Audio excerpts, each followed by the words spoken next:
Right, welcome back. This is the Tutor Wizard. I'm Adrian. This is Alice. Please subscribe right here. What we're doing is Math 115 Calculus 2 labs. This one is going to be lab 1, one-to-one functions and their inverses. Specifically, what we're going to discuss is the comparison of one-to-one functions and not one-to-one functions and the definition of this. And then when we consider one-to-one functions, we will look at the actual contrapositive and how we show functions are one-to-one. Then what we'll do is discuss the inverses of one-to-one functions and talk about the cancellation laws, etc. Let's get to it.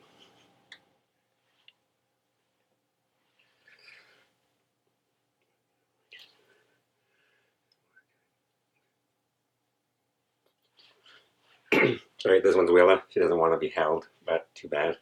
So what we're going to do is the definition of a one-to-one function. We call a function one-to-one, or in shorthand 1-1, if distinct points, so if x1 does not equal x2, distinct points go to distinct images. So if x1 does not equal x2, this will imply that f of x1 does not equal f of x2. Pictorially, we can see that if we have a different point, x1, x2, that means that they have to go somewhere else.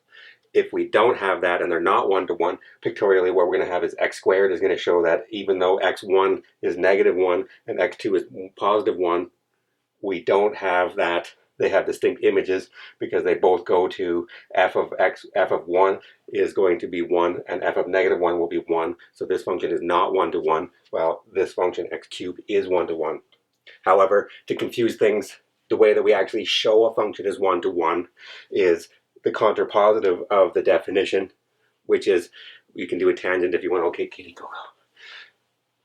But the contrapositive of this statement is if f of x1 equals f of x2, we have to show that that implies already that x1 indeed equals x2. Let's do an example by showing that a function is indeed one-to-one.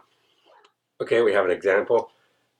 Show that f of x equals x plus 1 cubed minus 2 is a one-to-one function. It should be pointed out before I start that the algebraic operations I use to show this function is one-to-one will be the exact same operations I use to show or to find the algebraic inverse of this function when we do that next. All right, how do we do this? What we always do is we're going to use the contrapositive of the definition. So we're always going to assume we have x1 and so assume we have x1, x2 in the domain of f such that f of x1 equals f of x2. This is what we always have to assume. We're going to start out assuming that we have points where their images are equal. And what we do is conclude that this means the whole time we had that x1 in fact equals x2. So what we're going to do is we're going to start off always assuming that we have 2 points where their image is equal, f of x1 equals f of x2, and then we use algebra to deduce the fact that x1 equals x2 the whole time. What are we going to do? Because we know this is the algebraic operation or algebraic definition of f, what we're going to do is start with that and just plug x1 and x2 in there. If we have that, this immediately implies that x1 plus 1 cubed minus 2 has to equal x2 plus 1 cubed minus 2. That's our first step. Now what we're going to do is just algebra one at a time to show that x1 does indeed equal x2. So what we're going to do next is we're going to add 2 to both sides. When I add 2 to both sides, what do I get? I get x1 plus 1 cubed is equal to x2 plus 1 cubed. Then what can I do? I can third root both sides. So we will third root both sides. When I third root both sides, that will cancel with the power 3, and we will get x1 plus 1 is equal to x2 plus 1. I'm skipping the intermediate step where I actually show the third root, and then they cancel each other. And then what are we going to do? The last thing that we're going to do is we're going to subtract off -1. And we're going to get, in fact, that this shows that x1 does indeed equal x2. So if we start off with f of x1 equals f of x2, it does indeed imply that x1 equals x2. Therefore, we say f of x is one-to-one. X plus 1 cubed minus 2 is 1 to 1.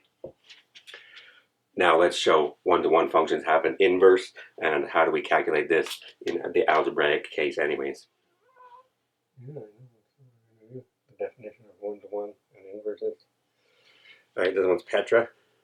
She came down to C2. They're all slowly coming one at a time. Definition: a one-to-one function has an inverse function, which denote f inverse of x. This is not 1 over, it's not the reciprocal like in numbers, but unfortunately we're going to use the same notation. But the inverse is defined this way, and we'll deal with this in a second with a couple examples, but this definition is important, especially when we get transcendental functions. Also, what it tells us is we can obtain the graph of f inverse for free. I know she's wiggly.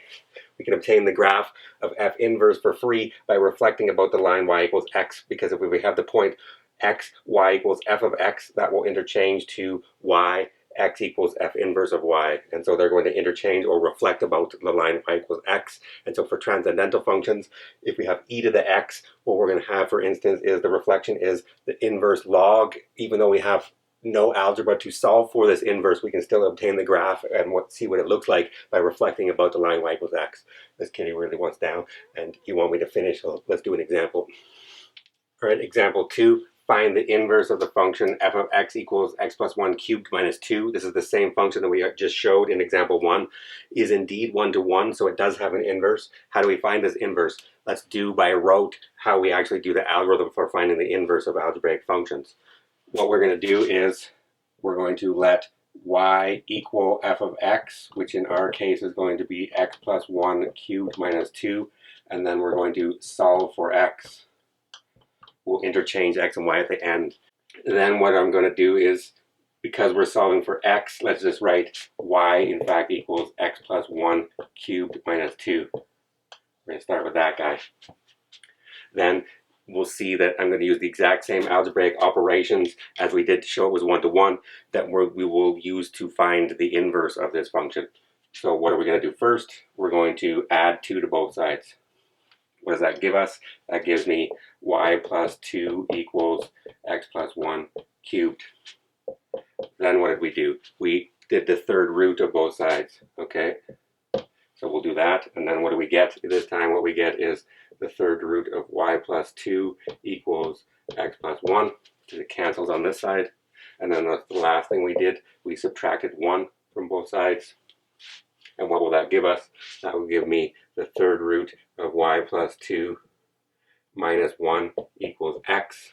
Then finally what we do is interchange x and y.